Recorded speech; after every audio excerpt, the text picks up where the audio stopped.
going live everywhere. It's that time again. That time when we go online to answer traffic and police questions because it's what we do. My name is Sean Shapiro. I'm a police officer with the Toronto Police Service right here in Ontario, Canada, specifically Toronto, the city of Toronto, that wonderful place where I live, work, and play. And yeah, you should too, because we're hiring and because it's a great place to be. What do we have in store for you today? Well, it's really a show about you, directed by you. So if you've got questions, please ask them. You can certainly jump in anywhere you like. We are available through a single link. Go to trafficcop.ca and you can find all of our different social media links. So this show is currently broadcasting on Twitter, where you cannot ask us questions. So you should jump back in and jump to one of our other platforms like TikTok, YouTube, Twitch, LinkedIn, Facebook, or Instagram. Instagram, we have people jumping in right now. Hello. Anyway, we had a very we had fewer shows last week. We only had 2. And that's primarily because I could not do a Friday show. We had originally planned on having a Friday, a Wednesday and a Monday, or Monday, Wednesday, and Friday. And because there were other stuff and things that had to happen in the city. However, 2 happened. The last one I had to bail out on. So we're back today to do our thing. And good morning to Clayton and Joseph, who's coming in from Lancaster, New York.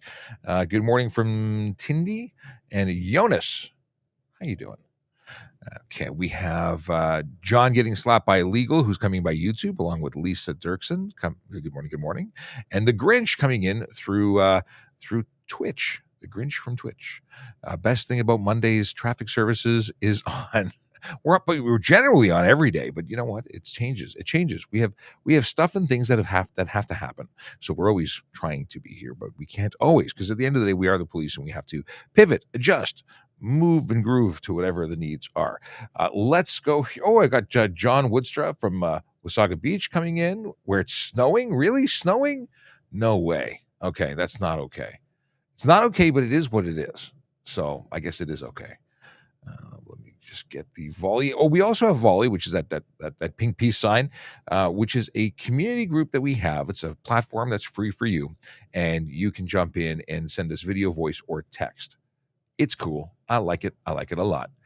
We have a bunch of Q&A questions that are there. I know Chase sent one this morning, so I know that we'll be able to play that for you. Before we get too deep into the weeds, I will give you a spiel about the magic of VZ. Did a VZ post not go out this morning? Did our computer system not make it work? Oh, come on. Really? Okay, well, I will let you know then manually. Yeah, apparently not. So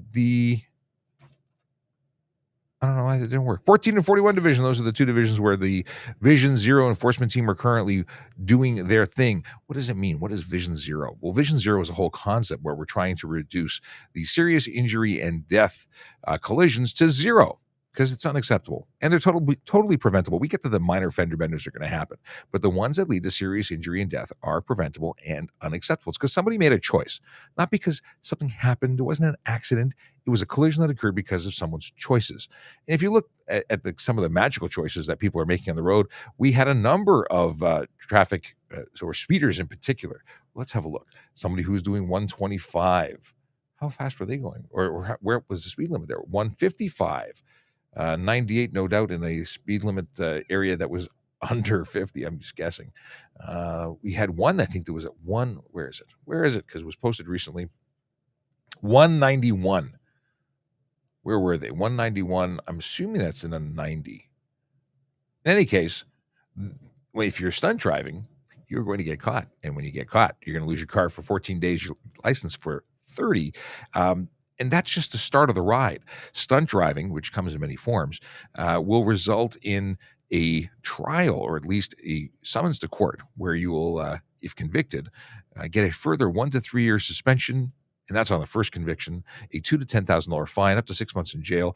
And on a second conviction, it's no longer 1 to 3 year suspension. It's a 3 to 10 year suspension. Am I saying that right? Yeah, that's right. And then on a third conviction, it's a lifetime ban, or at least it can be. It should be automatic. Maybe it is, maybe it isn't. I don't know. I've not seen anybody with a lifetime ban. I don't think anyone's scoring or aiming for a high score here. And if they are not thinking things through. Because not only are you putting your life at risk, but you're putting others' lives at risks. At risk. Singular on the risk. Okay. Enough about that. I can go on for days. I have an issue with people who choose to speed. I have an issue with people who willfully engage in behavior that leads to serious injury and death. And I've been talking about speeding, but it's not just speed. It's aggressive driving, distracted driving, and impaired driving. And that's what VZET, the Vision Zero enforcement team, focus on. They go to different areas in the city and go and augment the work being done by the divisional officers in key areas, in areas that our big brain analysts focus our efforts on a daily basis. So every day is a different day, but it's all a good day. And thanks to JD who is in the chat. If you are in the chat on TikTok, please put a Q in before your question so that he knows to bring it over. And good morning to Angela and Ryan Pinn. And what is Ryan Pinn saying? Oh, because Ryan is always serious because he's from Nova Scotia and a driving instructor. He wants to know, can I drive my e-kick scooter on Yonge Street if it has strobing underglow and tinted plate cover? So illegal, depending maybe, but the plate cover, totally illegal. The strobing underglow, probably not a good idea, possibly maybe illegal, depending on how it's installed. And the e-kick scooter is prohibited in Toronto, so that would be illegal. We've got a lot of people who talk and want to know more about e-kick scooters and e-bikes, and there's a lot of regulations. We can talk about those if you're interested. Absolutely. By the way, Sergeant Campbell is threatening to join us in a little while, so hopefully that becomes a reality. And let's see what Josh is saying. Oh, Josh wants to know, how many stunt driving charges have you seen end up in a 1 to 3 year suspension? Most times I've heard the prosecutor or judge just lowers the charge. You know what? Look, I don't really track them. If I have an opportunity to go in and testify, and it's been 4 years since I've done this, so being that I've been off the road for a while. But 1 to 3 year suspension is the range. So if you're convicted of stunt driving, it comes with a 1 to 3 year suspension. It's not an optional 1 to 3 year suspension that I'm aware of. I believe it is a mandatory 1 to 3 year suspension. And then again, subsequent convictions, 3 to 10 years. So if they lower the charge, they're not convicting you for stunt driving. They're convicting you for something else. And that's the joy of court, is we have no control over it. It's entirely up to the bench to make those decisions. Okay, Nature has a question. What is the question? The question is, can I use Siri to call or text if I'm not touching the display, just the side button? Magical thing about Siri is you don't even have to press the side button, because if you turn Hey Siri on, and it phones all over the place just may have triggered, like the one on my desk. No, I don't want to talk to you. If you turn that on, at least if you have a phone that is capable of using that, then you can just speak to it. But a single press of the button is permitted and triggering that. I can press the button on my steering wheel because I have what's it called? I have CarPlay, so I don't need to touch the actual phone. Chase reminds that I left a volley, but Chase, if you were paying attention, I acknowledged your volley earlier. I will get it to you in just 1 sec. I will get to you and your volley in just 1 sec. Hasn't it been 5 years now? Good question. 2018. It was the end of 2018. So how many years is that? All right, and let's go with this one. The real Nino. Is it Nino or Nino? Anyway, how do I join the police and become part of the traffic team? This is a really good question. And the answer is, you can go to tps.ca/careers, because we are hiring, and you can certainly put your hat into is it hat, name in the ring, name in the hat in the ring. I can't keep track of which thing I was going to go for, but everything you ever wanted to know about becoming a member of the Toronto Police Service is there, at least from the perspective of the application process, the requirements, information you need to know to make your decisions, and of course, contact information to get a hold of a recruiter. So I would totally suggest you do that. Let me see what we got here from Chase. That's from 5 days ago, so I'm assuming that's not the one we're talking about. We have some comments and questions from Michael. We'll have to scroll back to that because they're not from today. Jeffrey Morgan has got some stuff in here. Okay, we'll go back to that. And hold it. Actually, there's a lot going on here. 1 hour ago. This is the Chase question. I know I'm picking you out and playing you first, but you did bring my attention to it. Let's see. So there's this car driving around with the advertising up top. Is this allowed, or is this some sort of law being broken? So I should probably put it on screen so everyone can see. Let's do that. Let's do it. Stand by. Okay, here's the sharing of the screen. And we'll hit play. So there's this car driving around with the advertising up top. Is this allowed, or is this some sort of law being broken? So that is a sign, and assuming it is properly affixed to the roof and not causing any issues in terms of becoming detached, where it's properly secured, I do not believe that's breaking any rules. It's not flashing lights. It's not anything like that. So no, I don't believe that is breaking any laws unless it were to come free or have not been secured properly. And let me go back. There's a whole bunch of stuff. Michael's got a video about cranes. Michael's got one about, are these questions or are these comments? We got to make sure we keep the non-question posts in the non-question area. Okay, I got to review these. Okay, Jeffrey says, on my way to work this morning, there was a truck with no trailer and it had really bright white lights projecting backwards. Is this legal? Here's a picture. And this one I have an answer for. Those are lights for loading up. So those are absolutely illegal, at least on the road. You can't have those turned on when you're driving around. That's like your reverse lamps, but that's actually for doing illuminating the area where they're connecting stuff and things, setting up their trailers. So that would be a hard no for legality on that one. I appreciate that's actually a really good example. Richard, good morning to you. See the comment there. All right. What else have we got that has popped in recently? Nelsonized says, can I cover the VIN? Can I cover the VIN in front windshield with a car decal? So you can't modify your vehicle. You can't prevent people from seeing it. That I think is more of a modification, which could, I have to think about this. And we're going to talk about it with Sergeant Campbell when he joins us. But there are rules about modifying. Well, a sticker is a modification.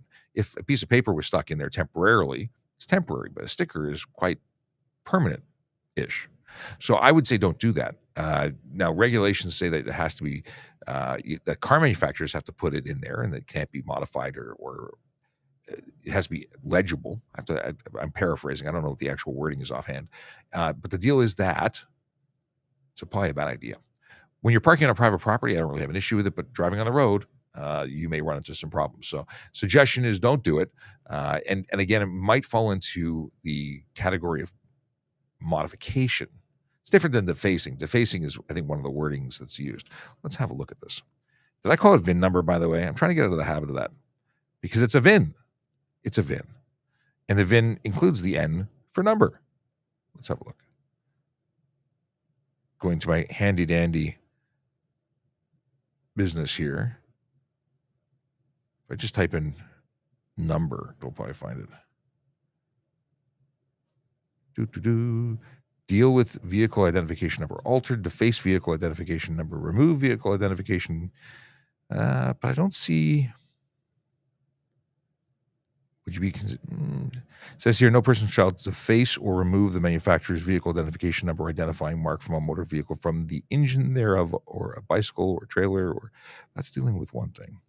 And we'll have to discuss that with Sergeant Campbell. I like the question. I want to come back to it because I want to give you the best answer possible, which may or may not be possible right now. All right. Oh, and then the follow-up question from the real Nino or Nino, depending on how you pronounce it. Becoming a member of the traffic team would be something that either you'd be fortunate or unfortunate, depending on your perspective, to be assigned directly here out of the college, but you could always apply later once you become a qualified officer. Okay. Here's a question about lowering cars. And the answer to your question is there's a lot going on there. It has to be done properly, safely.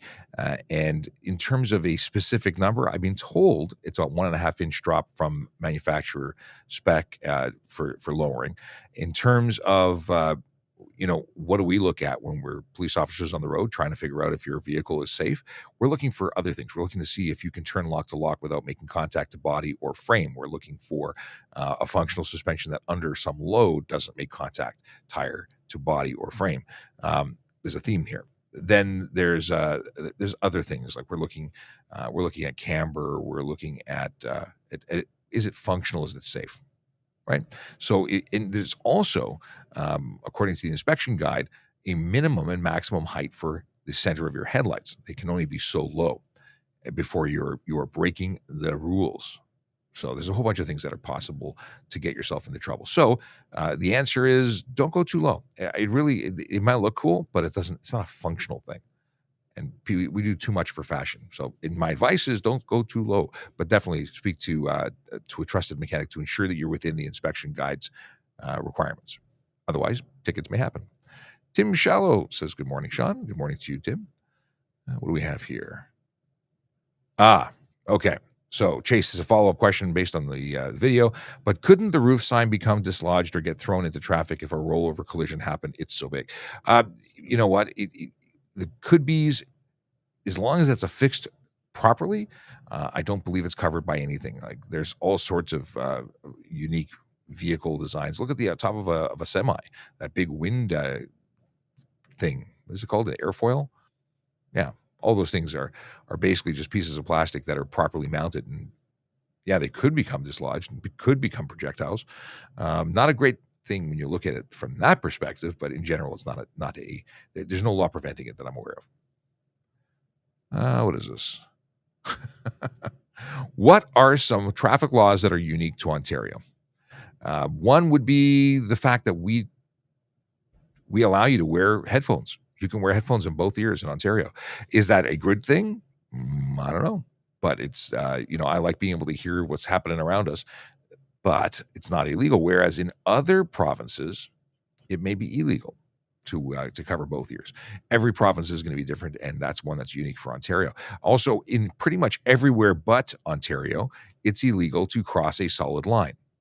Ontario, however, there's no specific charge to crossing the solid line, even though it's not necessarily a good idea. Line being solid suggests don't cross it. Hashtag or hash marks for or hashed lines are for crossing. Solid lines are for not crossing. Okay. What is this? Interesting. Michael says, are streetcars only in Ontario? I don't know if anybody else has streetcars. Michael says that apparently only a bus needs a speedometer. Speedometer is required in buses 68. What is this? I can't imagine that a bus would be the only thing that requires a speedometer, but I'd have to look into that. I think that's going to be a functioning speedometer is probably something you need, but I don't know. That's not something we talk about very often. So I like that. We'll look into that too, because it's an interesting trivia question. What do we got here? I actually saved this from my dash cam this morning. When traveling on an expressway that is moving slowly, can a driver merge onto an on-ramp to advance through traffic and move back onto the expressway legally again? So I actually, and forgot all about it, but I actually saved video of a well, I won't call them names. I won't even assume that it's a him. It's a them. The person that came right up to the end, rode onto the shoulder to get back on. They actually drove off the roadway. They were passing on the right onto the paved shoulder, and this person in particular was doing something unsafe. It's not good etiquette. Is it illegal? Yeah, it's passing on the right, but it's not passing off roadway. It's not something I have to look into it. I've got a lot of these today. I have to look into it. I want to not give you definitive answers of things that I can't give you a specific charge for right off the bat. It's definitely a not nice thing to do. Is it illegal? Where is Sergeant Campbell? Because he would know this stuff. Generally, I don't know. I don't charge it with late. It could be careless driving. Could be careless driving. Undue care and control. You're zipping in and out of traffic. Unsafe moves. I'm working it through here, but I don't have a specific charge at lay. Right off the bat. Okay, highway traffic. Okay, let's see this. What is this? We'll come back to you. All these things we're going to come back to when I have another person to bounce the idea off of. Josh wants to know, or says, So I'll just read it now. Highway means a public road. And in the section for stunt driving, it says wheels not in contact with highway. So I've been told by Durham police I can still do a wheelie on private property. Interesting. Yeah, I'm going to still say that all of those things are a no. Don't do wheelies anywhere for fear of getting in trouble. But I've never looked at it from that perspective, and I'll have to reread it again from all angles. But the deal is that the stunt driving charges are eligible for private property. So could a wheelie be done? Interesting. Now I'm going to go look. Now you did it. I want to look at the definition here. What are we saying here? Stunt.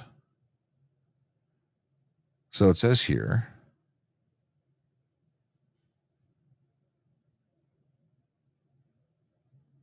all tires not in contact with highway. Correct. Doesn't say, but it also says cause tires to lose traction. Okay. You know what? Maybe, but we'll have to leave that for some follow-up too. Interesting though. I give you points, my friend. You have brought up something I've not looked at least never looked at it from that perspective. Who knows? Tim Shallow says, no, that was the one we already did. Okay, Dre Studios. Hey man, hope you're doing well. I assume that's what the we is. My question is, how can I get you to come go karting? Karting. We actually, it's funny you mentioned that because I was talking to my kids about a karting party. I was talking to a former sergeant in this office. He's still a sergeant, he's just not in this office anymore. About going karting. So karting, I think, would be a great thing to do. So let me know. You can send me a DM. I think that'd be a really cool thing to do, and I've been wanting to create some content and in relation to karting and some good, safe, legal go fast. Is it really go fast? How fast do they go? The K1 stuff, I've really enjoyed doing that in the past. Do wheelies on a racetrack. Anyone interested in stunt can go to a track. I don't disagree. And racetracks for off-road vehicles are also. Michael just popping a message into the volley space. And JD, just because I know JD's watching, what are your thoughts on the stuff that I've not answered because of confusion or newness or uncertainty? He's not a voice in my ear, but he can send me a text. I'd be curious to know his take on some of these. Okay. Chase has sent is this a video or it is video? No, it's a picture. Maximum 20 in the roundabout picture. Cool. Where is that? Chase has sent, here, I'll put it on screen for y'all to see. But there's no context. It's just a picture. Maximum 20 in the roundabout.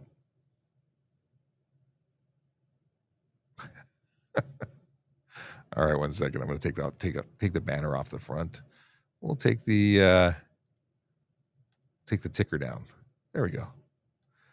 So let's see what is Chase saying about this.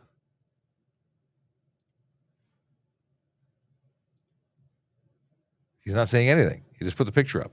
All right, we'll keep on moving. We'll come back when he has something to say about it. Emmanuel, is it legal to put my legs on the passenger dashboard while my partner drives? Not only would it legal, it's really a bad idea. I would use much more lively language to describe just how bad an idea it is. Those airbags deploy at 200 miles per hour. They will do severe damage to your legs, not to mention the fact that your crumple zone, like it's just bad things. Don't do it. Could you be charged with improper seatbelt wearing? If your partner hit the brakes, you would likely slide underneath into the wheel well because the seatbelt's designed to work and keep you going. You don't have a racing harness like a race car, so there's nothing to stop you from sliding right out. And I've seen tons of videos online of people being pranked by their partner who put their feet up, hit the brakes, slide right out of it. So maybe an improper seatbelt charge, definitely a discussion by me or whoever's pulling you over about how dangerous it is. Is it specifically illegal? The discussion about improperly wearing seatbelts is the only thing I can think of. But man, oh man, is it dangerous. Look it up online. Google that. very, very messy when it comes to collisions. Okay. Michael, check the, Michael's talking about speedometer still. Check the light vehicle and it's passenger vehicle and light truck guide, the inspection guide. That's where I think you'd see that if you're really looking for it. Okay, I need some water. I cracked out the voiceover cop thermosy thing. I made it up. I made one of them. This is not merch. This is just one I made for myself. I got a coupon. So it said you could do a survey and get a $50 coupon. So this thing costs like $50 from a particular company locally. They're online, local-ish. They had an office here. I think they closed it. Anyway, I made my one thermos. And this isn't my favorite shade of blue. It's just the only blue they had. And blue's a thing. Okay, what's the law on utility trailers? Do you need insurance on the trailer itself? So I believe it's covered under the vehicle's insurance. I don't think you need a utility trailer insurance policy because it's a utility trailer as opposed to a full-on trailer. I don't think that you need any special insurance. Let me text Sergeant Campbell because he knows everything about the stuff I don't know about. Together, we know way more stuff than individually. Where is he? Typing. That's not the right Murray. Here it is. This is right Murray. Need help on topics I know nothing about. Little about. We'll say little. Okay. I've sent my text of asking for assistance. I'm going to flag this one for return. All right. Black Lion says, what is this? How soon before you turn are you required to turn your signal on in meters? Boy, another one. I've heard rumors. Like I watched a video where someone was pulled over and cited for not signaling because they had to turn them on in a certain distance. That might be an American thing. You just need to signal your turn. So if you do it just before you turn, I think it's sufficient. I've never, and nor would I ever, lay a charge for someone who actually signaled. Now, if we look into fail to signal, because that is going to be something that is relatively easy to find, signal. Oh, okay. Sergeant Campbell's on the phone. He will be here soon. Use no directional signals, no brake light, no sign, unreasonable smoke. Let's see here. Rules of the road. Apply under the rules of the road. Fail to signal? Fail to signal. Let's fail to sign. Fail to signal lane change. Fail to signal turn. The driver or operator of a vehicle upon a highway before turning to the left or right at any intersection or into a private road or driveway from one lane for traffic to another lane for traffic, or to leave the roadway shall first see that the movement can be made in safety, and if the operation of any other vehicle may be affected by the movement, shall give a signal plainly visible to the driver or operator of the other vehicle of the intention to make the movement. I think the big thing is that you have to do it before you initiate the turn. It does not state anything about meters. So there you go. But this is for Ontario, because I'm referencing the Ontario Highway Traffic Act, and maybe you're somewhere else. So did the Toronto Police send anyone to the funeral for the officers in Edmonton? Yes. There are many officers who on their own time are traveling or have traveled to Edmonton to pay their respects. I'm sure our police association are also in attendance. I don't know specific numbers as to how many are attending, but we generally do attend and make people from around Canada come to ours, and we do the same for them. And we have Americans who come to. It's really, in fact, the honor of being able to go and pay respects is huge, huge. Boy, we're getting into some strange stuff today. This is like Reverso Weird Day. Is there a charge for pedestrians walking the highway? So it's pedestrian on controlled access, I believe. Pedestrian. Let's have a look. There is. I've never laid it. I've never really had an issue with that. We just pick them up and drive them off the highway usually. Pedestrian using controlled access highway, $50 fine. Pedestrians are prohibited from using those parts of the controlled access highways described in Schedule 1. Follow the link, blah, blah, blah. So yeah, it's $50. What are legal tints? Legal tints, what are legal tints? So there's legal from the HTA and there's legal from the inspection guide, which suggests what's safe. So for safety, one second. For safety, to get a vehicle safety, you have to have no more than 30% light blockage on the windows left and right of the driver and nothing on the windshield. Unless your vehicle was manufactured 2016 or older, then it can have a 3-inch tint strip across the top, and nothing in the back anything can be in the back, the back windows, as long as you have a clear view to the rear. Now, when you talk about HTA violations, if I can't see into your vehicle, if you're obscuring the interior so I can't see and I can't describe what the driver looks like, I can't see if you're wearing your seatbelt, I can't see in, well, that's obscure. That's a charge for obscure interior of motor vehicle with color coding or tint, color or reflective coating. But that applies also for outward. If I believe that your driver view is obstructed for your side windows, the ones left and right of the driver, or your windshield, there's charges for that as well.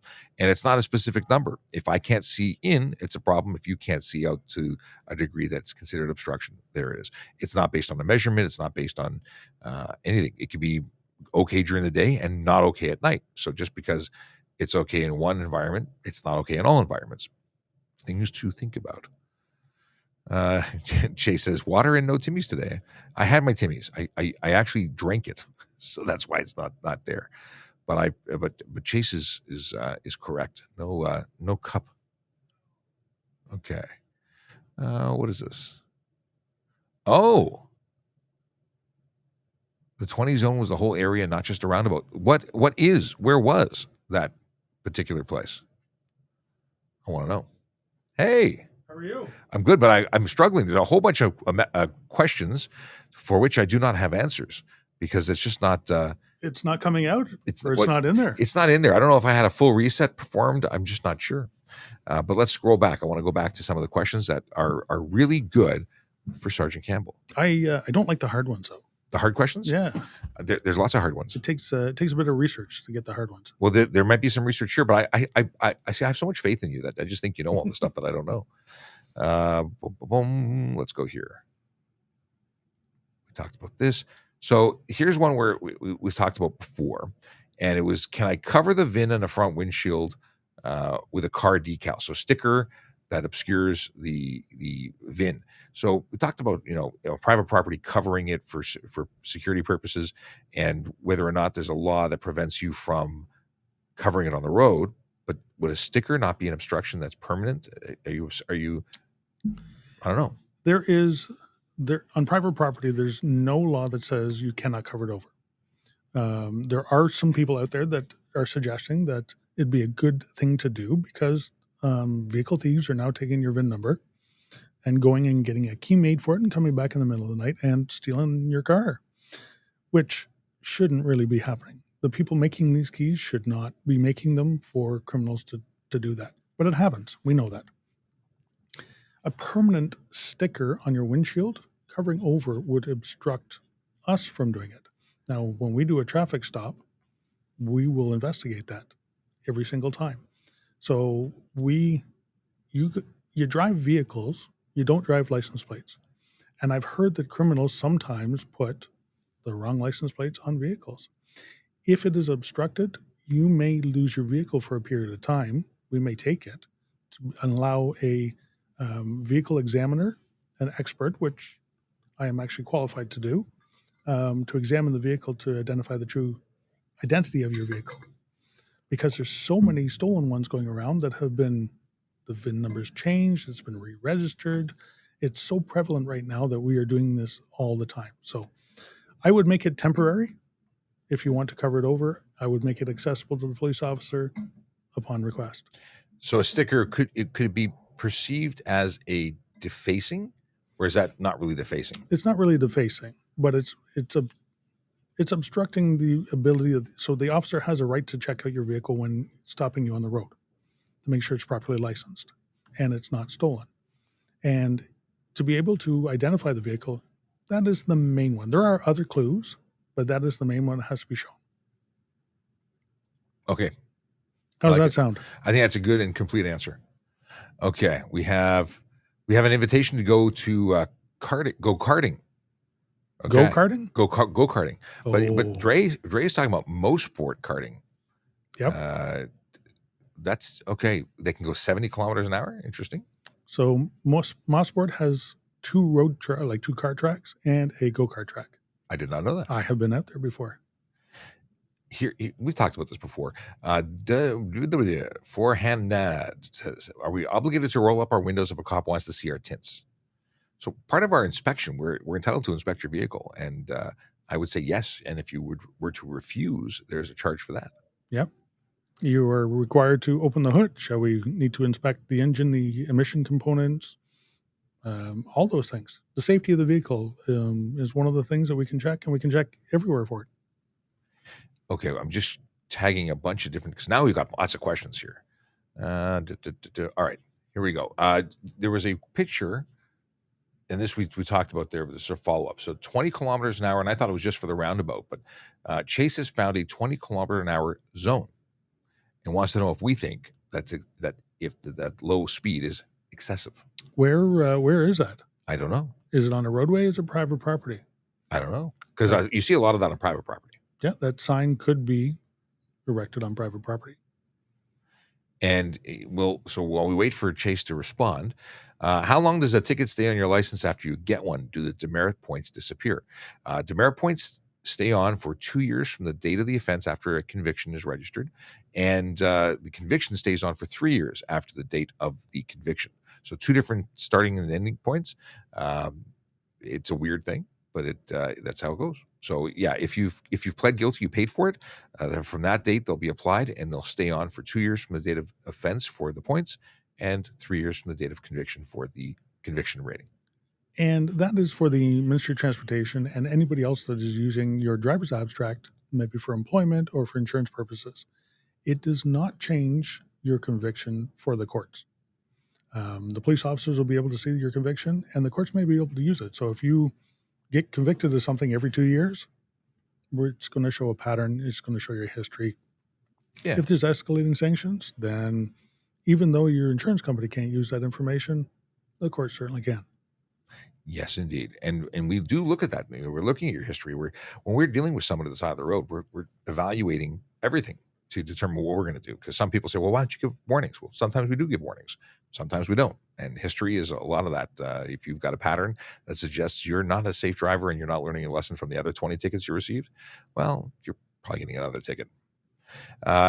Dre says, can you revive a ticket for a loud car exhaust even if the car's exhaust is completely stock? For example, an Elantra N stock exhaust will make some pops, and it's a bit louder when you put it in N mode. Or receive. I guess you mean receive a ticket. So here's an interesting take. I always say a stock Honda Civic can get a ticket for unnecessary noise, because you can do things in that Honda Civic to create noise that are not necessary to the safe operation of the vehicle. So if you're driving around, at 20 kilometers an hour, but you're at red line because of the way that you're operating it, I don't know if that's possible to be in first gear at red line at 20K, but 40K maybe. Like you're choosing not to shift, you're choosing to make noise. That's unnecessary noise. So yeah. And then equally, if you have a race mode or enhanced mode that creates more of that noise, yeah, it's entirely possible with a stock system. It's not about modification; it's about the actual noise, and it could even be your stereo or your what else could it be? Your horn. It could be any part of your car that's making unnecessary noise. So if you're driving around just honking your horn just for fun, unnecessary noise. This is one that I had flagged earlier that I wasn't sure on. The law on utility trailers, do you need insurance on the trailer itself? I don't think you do, but I wanted to confirm with you. So the liability part of the insurance is covered by the insurance of the vehicle that's towing it. That is just the liability portion of it. Your utility trailer has to be licensed to be able to be on the road. And if it is properly licensed, your insurance company, the vehicle that's towing it, will cover it just for liability. If it gets stolen, if it gets smashed up, that's separate. That is something completely different. I have multiple trailers. I tow a lot of things: snowmobiles, camper trailers, jet skis. I knew you were the right person to boats. ask about this. Every single one of mine is listed on my insurance policy. And you know what? They charge a minimal fee. I think one of my trailers, I think, is $5 a year to insure, but it covers me. Should I go missing then or get smashed up, then I'm not out of pocket. I like insurance when it helps me. I don't like paying for it, but I like when it no. helps. And you know what? I'm only one guy and I can only drive one thing at a time, but every toy that I have has to be insured. Okay. We talked about this earlier. I don't think there's any measurement. How soon before you turn are you required to turn on your signal? I'm not aware of any measurement in the HTA. Nope, neither am I. But I've recently seen a YouTube video or a TikTok where someone said you're being pulled over because you didn't. It was actually for a guy who was posing as a police officer, and he was pulled over and said you didn't turn your signal on a certain number of meters or feet away from an intersection. That may be a different jurisdiction that actually has it listed. You must make a signal known to change lanes or to make any movement, and you must signal any other person that might be affected or might ought to be reasonable to be affected. So it could be something totally different, somebody going completely opposite direction, but if they might ought to be affected by your movement, you have to make that signal. I got Josh Tao and the Grinch have some questions, but I want to not ignore the folks on Instagram. Is it legal to have sealed cannabis alcohol or alcohol products in the front of the car? So factory sealed, not opened and closed, but factory sealed. Yes, you can have legally purchased and sealed from factory cannabis, and of course alcohol, same thing, anywhere in the vehicle, which is odd, because all you have to do is crack that seal, and it's now not legal. It has to be out of their reach. But once you crack the seal, we're going to know that you've cracked it and it's no longer. And there's an awful lot of tricks that people use, opening beer cases from the bottom to make it look like they're still sealed. Well, is the case the issue or the can the issue?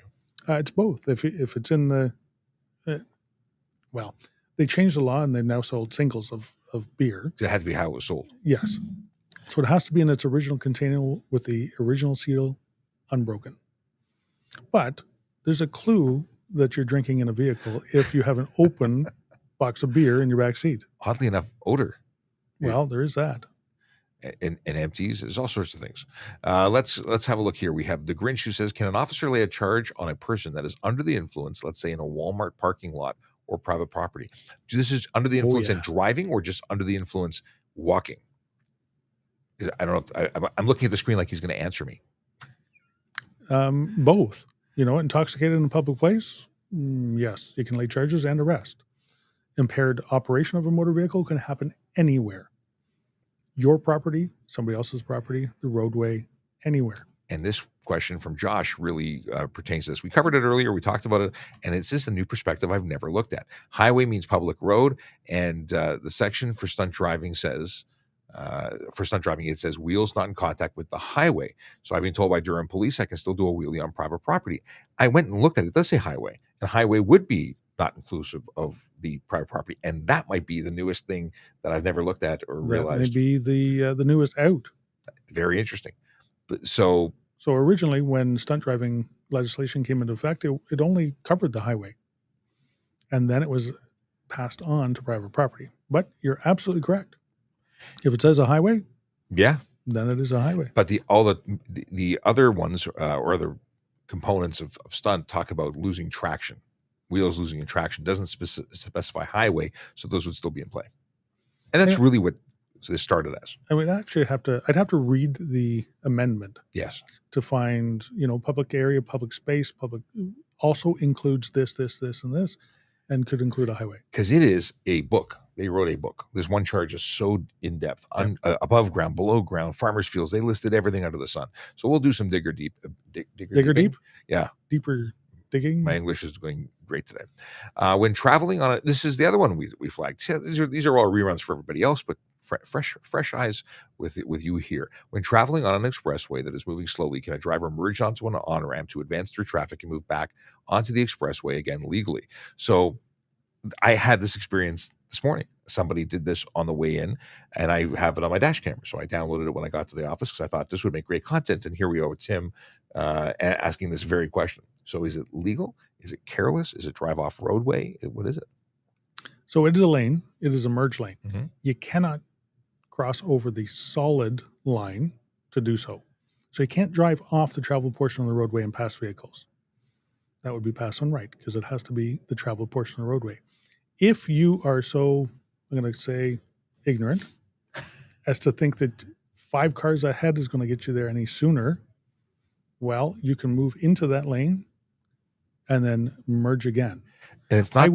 Sorry, go ahead. I would sense that some people that may be watching you do this may not let you in as easily as you may think. And in turn, you've actually slowed down everybody behind you because somebody has to hit their brakes to create a gap for you to get in. So my use of the term ignorant is exactly that. I usually say clown. Clown? I've gone through a whole series of nicknames for people who do naughty things. Yeah, it just, I don't know. You know what? 5 cars ahead isn't going to get you there any sooner. But it does raise the anger level of everybody else, and you do get into those situations that are road rage ish, if not road rage absolutely. In the right place, that could end up in an assault, in a collision. Like, there's so many. Why bother? How much faster you're really getting somewhere? Yep. But I was thinking they could even be careless if you're making these unsafe maneuvers, because if you cause a collision doing it. Absolutely. Well, it would be a marked departure if you're traveling faster than the speed of the regular flow of traffic. There's a spot on the Don Valley Parkway where you can jump from one on-ramp to another on-ramp to another on-ramp if you're driving off the roadway. That would be a marked departure from the rest of it. So things to think about. Mm-hmm. Charges delay. I dream about this stuff. Okay. The adult carts, we talked about this. Most part, we talked about that. All right. Are we obligated? We talked about that. Ryan Pin. Oh.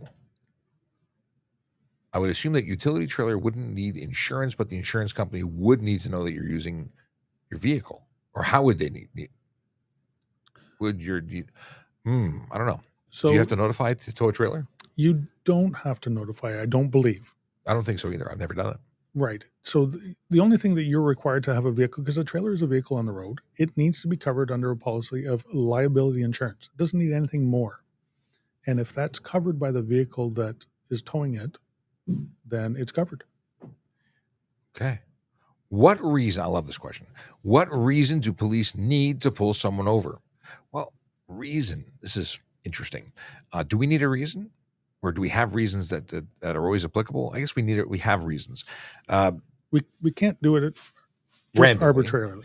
But I think what this really is that Mr. Brooks is asking is, do you have to be breaking a specific law in order to pull someone over? I think that's where you're going. But we can always stop someone to investigate whether or not the driver is properly licensed, properly insured, or driving sober, or to check the fitness of a vehicle. So those are reasons that are always there, assuming we have reason to use them.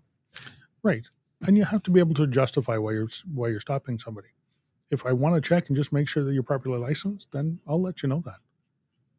And then that investigation may go forward from there into, I noticed a headlight, a taillight, a cover over your license plate. And chances are we'd also see those, even if we became first interested in the vehicle for one reason, but before pulling you over, we'd notice that your license plate is tinted, covered, obscured.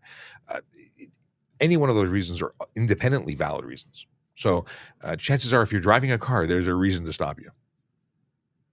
Okay. What are legal tints? What are legal tints? Tints that meet the requirements. It doesn't take a lot of tint to be illegal. No, because there's 2 different criteria, 2 different charges. One is the safety of the vehicle. When you're getting it certified, there's a maximum allowable light transfer or minimum allowable light transfer. But there's also a thing that it could be because of the atmosphere. We just can't see inside. And if you put any tint in your window, then that may be blocking it as well. And there's being able to see in, there's being able to see out. There's people say, well, you have no right to look inside my car. but we actually do. We have to ensure that we are enforcing the Highway Traffic Act, ensuring that you're wearing a seatbelt, that you're not on your phone. There's a ton of reasons why we need to look inside. Yeah, and we're allowed to. And if I can't see the driver, if I can't identify a driver, then it's too dark. Now, it may be lawful to get license plates on a nice, bright, sunny day, or with your interior light on, I may be able to see you. But in whatever set of circumstances, all of a sudden I'm not able to see it, then obscuring the interior would be the charge. Oh, I got there's some great questions that have popped in. Thanks to everyone who's asking questions. That's how the show works. Chase made a comment about my subject vehicle that I always use, Your Honda Civic? my Honda Civic. Apparently, they have CVTs now, and for 15 years, so there's no gears. I was thinking about a standard transmission when I was saying, sitting in first gear till and redlining. But interesting. I didn't know about the transmissions about automatics other than they automatically shift. So I'm assuming Hondas, and I haven't been in a Honda Civic in an awful long time. Even with that CVT, you can electronically limit it. Oh, kind of like what gears are. I do have a Toyota that you can do that on as well, and it's a CVT. My wife says good morning, everyone. So I'm just acknowledging. Good morning. Let's see here. We have. So how is an officer qualified to call out the safety, or example, car is missing a catalytic converter, and then lay a charge on it? So how is an officer? Okay, well, the nice thing about catalytic converters is we can look and see if it's there.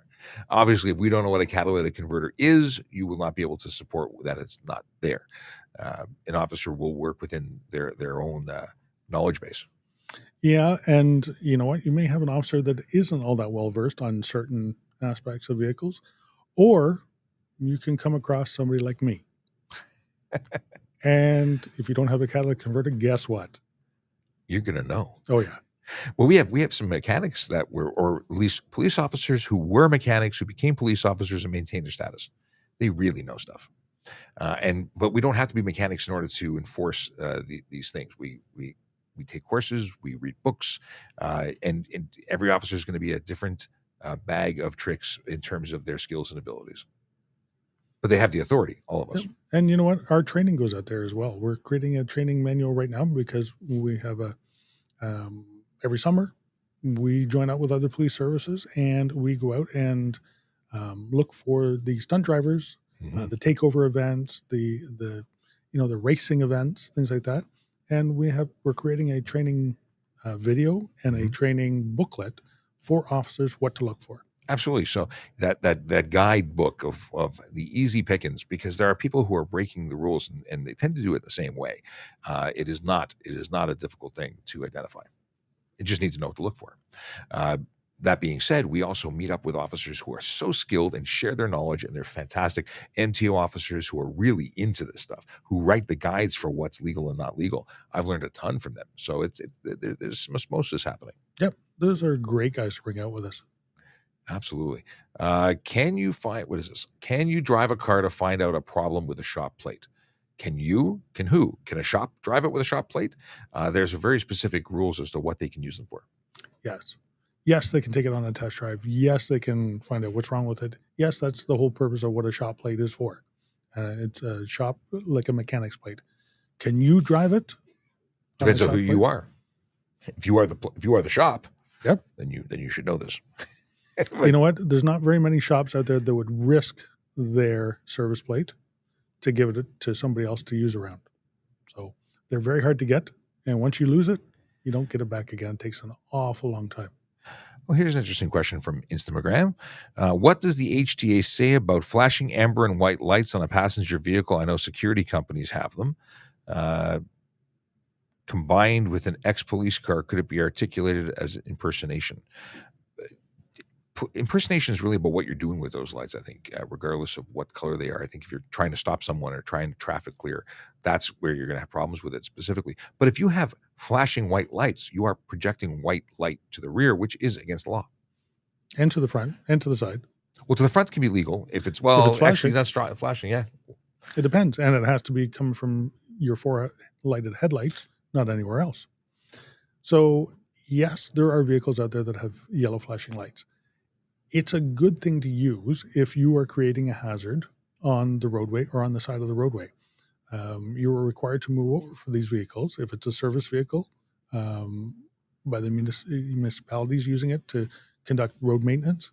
If it's a tow truck, if they're servicing a vehicle stuck on the side of the road, we have amber lights on the back of our cars as well, and we will use them to direct traffic over a lane, to when it's not an absolute 100% emergency. But amber lights is one thing. Amber and white combination lights is a problem. So if you have strictly amber, I really don't. I mean, technically, nothing against the law, just not a good thing to do, unless there's a justified reason. But the white light is the particular issue I have. Yeah, and that would be against the law. Even with ambers, I have a feeling that, my personal opinion, you shouldn't be using them if you're traveling down the roadway. 100%. If every tow truck is using them as they're towing a car, it kind of waters down the meaning of it. So the next time you see a tow truck with its amber lights flashing, go, is it sitting there? Is it moving? Is it driving? Is it? And so many vehicles are equipped with them, construction vehicles, pickup trucks, and people, they just forget to turn the switch off because they don't have, we have beeping, we have a beeper on our emergency equipment that reminds us that it's still on. It's easy to forget. And I've been guilty of that, where I've left somewhere and it's still flashing. And me too. Why is everyone so slow? What's going on with traffic? Like, oh, it's me. I did that. Morning, gents, from Logan. Hey, Logan, what's going on? When cash cab was a thing in Toronto streets, or on Toronto streets, did you ever have trouble with fans, film crew, or events? Even the Vantage. I've never seen them. That's not true. I have seen them once on the road, but I've never had an issue with them. I've never seen any. No, never. I've never stopped. I don't know anybody who has. I'm going to say everything you see on TV is not 100% real. You think they stage it? Yeah. Is it a studio? No, they did drive around. I've seen them on the road, but I've never heard of any issue with that. I don't think. Does anyone really like that show? I think if I was making money in the car, then that's true. I'd like it then. Dre says, I hope you guys have a great rest of the day. Thank you for the helpful information. Thanks, Dre. And I do want to talk to you about this karting. Now I want to go karting. Yeah, let's go. Yes, I'm down. K1 locally has been great. I've gone there, and they do kids stuff as long as you're 8 years old. So my daughter's been waiting till she's old enough to go on the karts. Let's see here. Question: Can you prosecute someone based on video evidence for speeding from their YouTube videos? I know York has done some of this where they have. I have not. And there are specific things that they need to establish. Maybe they've been able to establish it. It depends on each situation, but identity, time, date, location, vehicle, like there's stuff that you have to be able to identify in the video. So if there are minimum elements to be able to prove a charge beyond a reasonable doubt. And as long as you have those elements, then yes, you could. Just think about it. We're not usually at the scenes of car crashes, but we can come afterwards and we can gather evidence enough that we're satisfied that an offense had happened and lay the charge there. We're not there, we don't see it, but we still lay that charge. Video evidence? Yeah, I've watched dash cam footage of people and laid a charge. It's good to do. Yeah. Let's see here. As a passenger, do I have to show my ID on a stop? And the answer is depends. It depends on what and why and how. So if you are being investigated for violating the Highway Traffic Act or another act, then yes, you would have to, because it's you who's being investigated for a violation. Just because you're sitting there and there's no violation alleged, then no. We don't just randomly ask people, or even if we did randomly ask, you are not obligated to surrender ID. But it could have turned into a criminal investigation. And that's a different situation. Yes. Right. So you would then be required to submit to a criminal investigation. Do you have to show ID specifically as a passenger? No. No, you don't have to. But you may have to identify yourself, and the identity that you give will have to be believable. Yeah, to the satisfaction of the officer. The officer has to believe that you are who you say you are. And if you falsely identify yourself, guess what? Mm-hmm. That's a whole other ball of wax. Hi, as a G2 driver that is 17, can you cross the border into the U.S. without a parent traveling with you? That's a different situation. I don't know what the rules are for crossing the border as a 17-year-old. I don't know. I don't know either. Mm-hmm. I've never heard that. No? He's not answering. All right. But it is an excellent question. In terms of your license, you can drive in the States. But in terms of beyond that, no. Okay. If the car was safetied without a catalytic converter, does it still break the law? So if the vehicle was manufactured without requiring a catalytic converter, it does not break the law. If the vehicle was modified and somehow was safetied despite not actually being safe or qualifying for being on the road, it still breaks the law. A mechanic cannot wave the wand and make it no longer a violation. Right. You know what? Without the catalytic converter, unless you reprogram the computer, it would show an error code and it won't pass through with that. If you have a mechanic that's doing that, then that mechanic may risk losing their license. Is a problem. It is 11 o'clock and we have somewhere to be, so I've got to let you go. Thanks for tuning in. We'll be back tomorrow and we will see you then. And that's it. We didn't even do a joke. We have a whole bunch of jokes. We'll do more jokes tomorrow. Tomorrow. All right. We're out of here.